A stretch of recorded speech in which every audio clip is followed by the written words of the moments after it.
Vipi? Ni mfika niko hapa nyuma ya nyumba yenu. Aya sawa naja babe. Pasta basi. Aya. Acha niende. Nalina pesa kutoka juzi Arabu. Ngala madevu. Babe. Yeah babe. Mambo. Poa sana mama. Poa. Poa. Karibu. Poa. Vipi? Mimi nashukuru mzima. Long time sana. Nilikuacha hivyo nimekupata. Ulirudi lini? Niko na kama siku kama 2. Nikasema sitaki kuchakaa, lazima nione babe wangu.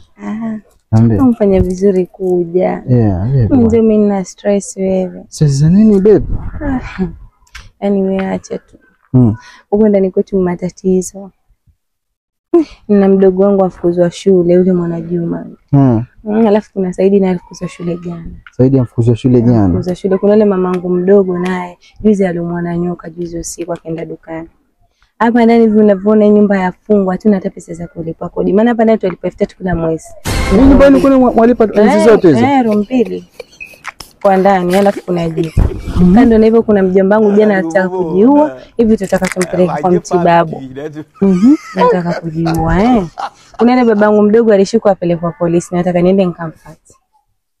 Mamangu na babangu jana walipigana wakadungana visu. Wako hospitali Makadara. Mimi nina shida bibi yake. Babako na mamangu na babako? Jana. Yaani mimi sijui hata nifanye nini. Kando na hivyo kuna ule last born wetu yule. Alipanda juu ya mnazi akaanguka. Aliumia mshipa wa matako. Wote hapo ndani wote washikwa na maradhi, wote wafa moja moja. Hakuna hata mtu wa kuchinja. Jipa mfanye nini? Na sina hata dala, sina hata shilingi. Kuna yule jirani pale anayewezesha mtoto wake kwa takana 2000 tu. Mpate bera sare aniende. Yaani sijui hata mfanye nini bibi wangu. Yaani nilipokuona simu yako mimi ninashukuru wewe. Mimi nina shida, mimi sijui hata mfanye nini. Pole sana. Nyanya yangu naye alivunjika kucha juzi yenyewe tu hapa mbele. Kidole kimfura. Na babu yangu alishikwa na ule ugonjwa hapa kwenye kona pia hawezi na pia mpeleke kwa hospitali. Na mpa baby angalau utungipata kama shilingi 50,000 hivi. Nikimaliza 50,000.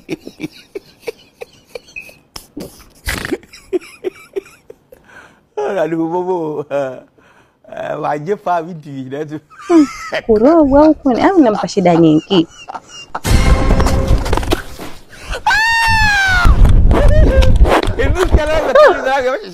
Babaki. Ukijitia mwanamke wa Kidigo. Wewe umejipanga kweli. Hili ni shida manjazi. Nyanyua mikono. Sasa